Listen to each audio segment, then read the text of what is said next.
Welcome to Stories My Mother Told Me.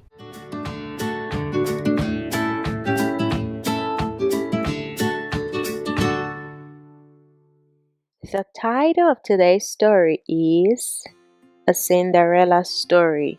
Once upon a time can happen again. Once upon a time, in the enchanting city of Fair Haven, there lived a kind-hearted young woman named Amelia. She was very beautiful and had the most beautiful smile.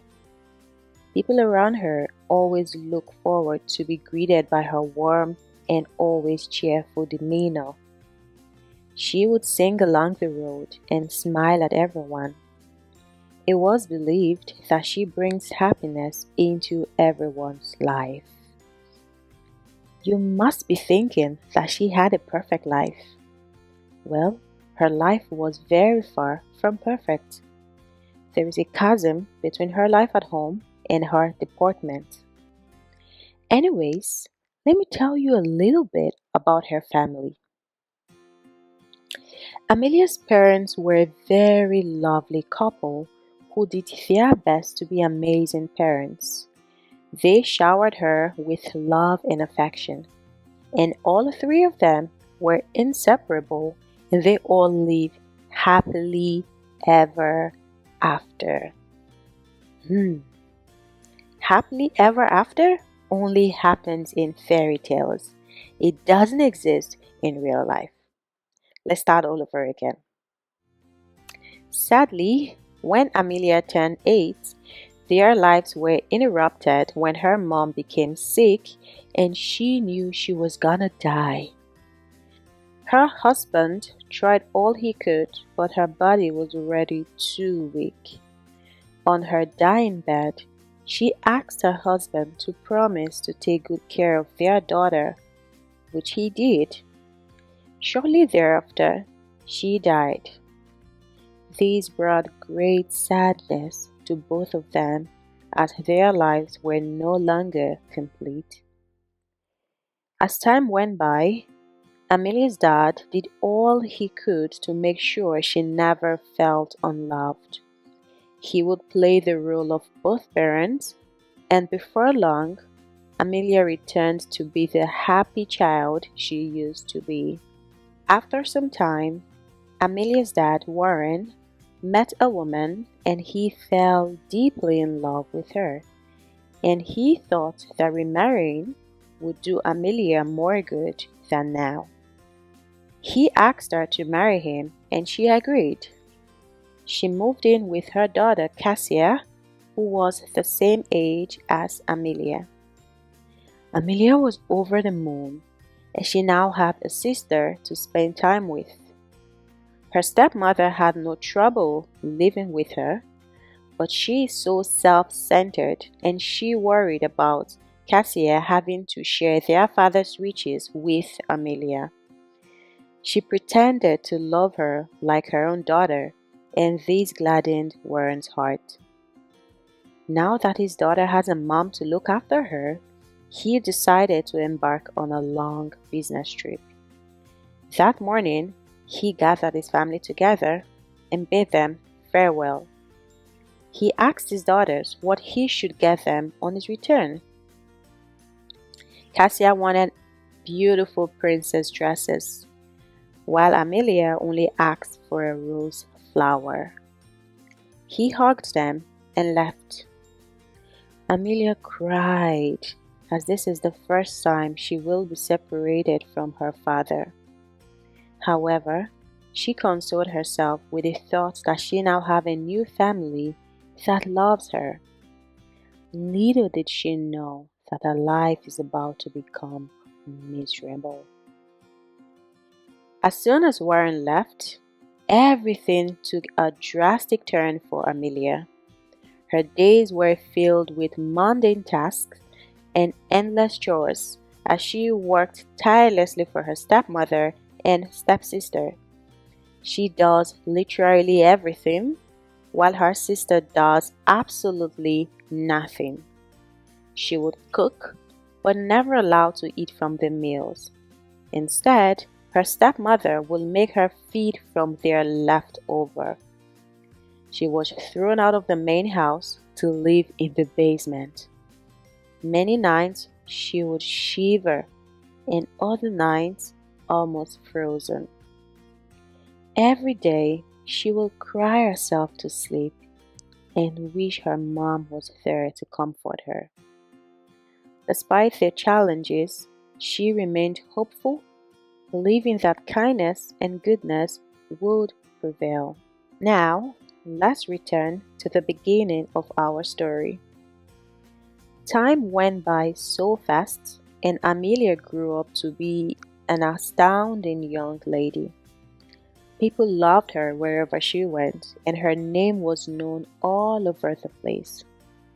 People would always say, "You are having a bad day? That means you haven't seen Amelia today." She was really loved.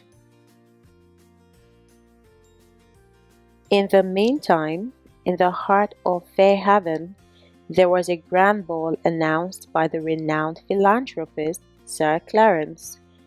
The entire city buzzed with excitement as invitations were sent far and wide, promising an evening of amusement and wonder.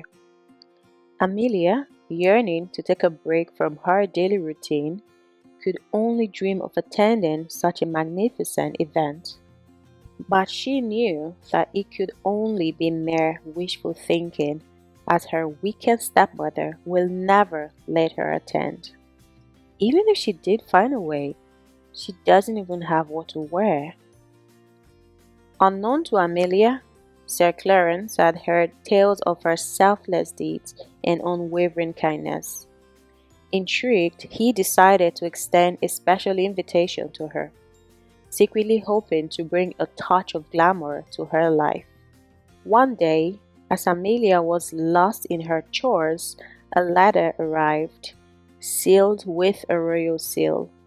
It was an invitation to the grand ball at Fairhaven Manor. At first, Amelia thought it was a cruel joke, but as she read the elegant script, hope blossomed within her heart, and it was about to burst open as she thought it could only be a dream. After the messengers left, a mysterious benefactor who admired from afar showed up and offered to transform her for the ball. She presented a drop-dead dress to Amelia and provided whatever she needed to be present at the ball. She transformed Amelia into a vision of grace and beauty. She also gave her a very majestic shoe that shimmered like starlight and a mask that held an air of elegance. As the clock struck 8, a dazzling carriage awaited her outside. But Amelia must leave the ball before midnight, so that her stepmother and sister will not get home before her. Arriving at Fairhaven Manor, Amelia was greeted by a breathtaking scene of twinkling lights, enchanting music, and swirling dancers. The air was filled with laughter and joy, and for a moment she felt like a princess in a fairy tale. Or should we call her a princess already? Amelia's presence did not go unnoticed. A masked stranger, revealed to be Sir Clarence himself, approached her without knowing that she was Amelia, whom he had heard so much about. They danced through the night, and Amelia's kindness and grace captivated Clarence's heart. In their shared laughter and stolen glances, a connection blossomed, proving that once upon a time could happen again. As the clock neared midnight, Amelia knew her phenomenal night would come to an end. She bid farewell to Sir Clarence, her heart brimming with gratitude. In the haste of her departure, she left behind the delicate glass slipper, the only trace of her presence. The next day, news of the mysterious and enchanted woman at the ball spread throughout Fairhaven. Determined to find his true love, Clarence embarked on a quest to locate the owner of the glass slipper. With the help of the city's residents, the glass slipper found its way to Amelia's doorstep. Clarence, overjoyed to reunite with his beloved, he declared his love for her. Against all odds, Amelia's ordinary life had transformed into a fairy tale. And so, in the heart of Fairhaven, a new chapter began. Amelia and Sir Clarence, bound by love and kindness, continued to host the grand ball every year, reminding the city that once upon a time could indeed happen again. Fairy tales, they realized, were not confined to the pages of a storybook, but could unfold in the most unexpected places, bringing enchantment and love to those who believed in the beauty of their dreams. And so, the story of Cinderella came to an end. This is Stories My Mother Told Me. In this story, we've learned a few words. Let's look at them again and see their meanings. The first is demeanor. Demeanor. It means behavior toward others. The second word is deportment. Deportment. This means the manner in which one conducts themselves, your behavior, the way you conduct yourself. The other word is magnificent. It means strikingly beautiful or impressive or exceptionally fine. It was a magnificent building. And then we've got intrigued.